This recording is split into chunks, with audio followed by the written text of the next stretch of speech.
તો પીસીઓડી થવાના ઘણા બધા કારણો છે.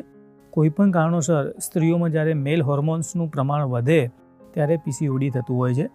તો એનું સૌથી પહેલું રીઝન છે ઇન્સ્યુલિન રેઝિસ્ટન્સ. 70% લેડીઝમાં પીસીઓડી થવાનું કારણ ઇન્સ્યુલિન રેઝિસ્ટન્સ છે. જ્યારે તમારા બોડીમાં ઇન્સ્યુલિનનું સિક્રેશન વધારે પ્રમાણમાં થવા માંડે ત્યારે એનો ધીમે ધીમે ઇન્સ્યુલિન રેઝિસ્ટન્સ થાય છે અને તેના કારણે મેલ હોર્મોન્સનું પ્રમાણ વધતું હોય છે અને પીસીઓડી થતું હોય છે.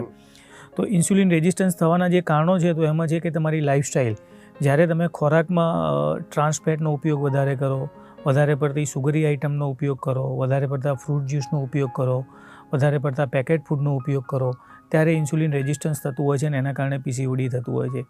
બીજું કે જે માતાઓને પીસીઓડી છે એ લોકોમાં જે બાળક થતું હોય છે અને એમાં જે છોકરીઓ થતી હોય છે તો એ છોકરીઓમાં પીસીઓડી થવાની શક્યતાઓ 50 થી 60% છે. મતલબ જે માતાને પીસીઓડી છે એમને જે બાળક થશે એમાં પીસીઓડી થવાની શક્યતાઓ વધતી હોય છે. ત્રીજી વસ્તુ કે તમારી જે એડ્રિનલ ગ્લેન્ડ છે એ કોઈ પણ કારણોસર વીક પડે ત્યારે સેકન્ડરી પીસીઓડી થતું હોય છે. તમારી pituitary gland, thyroid gland weak પડે ત્યારે પણ સેકન્ડરી પીસીઓડી જોવા મળતું હોય છે. બીજું કે કેટલીક એલોપેથી દવાઓ, જે માસિક આગળ પાછળ કરવાની દવાઓ લેવામાં આવતી હોય છે એના કારણે પણ પીસીઓડી થતું હોય છે. આમ પીસીઓડી થવાના ઘણા બધા કારણો છે.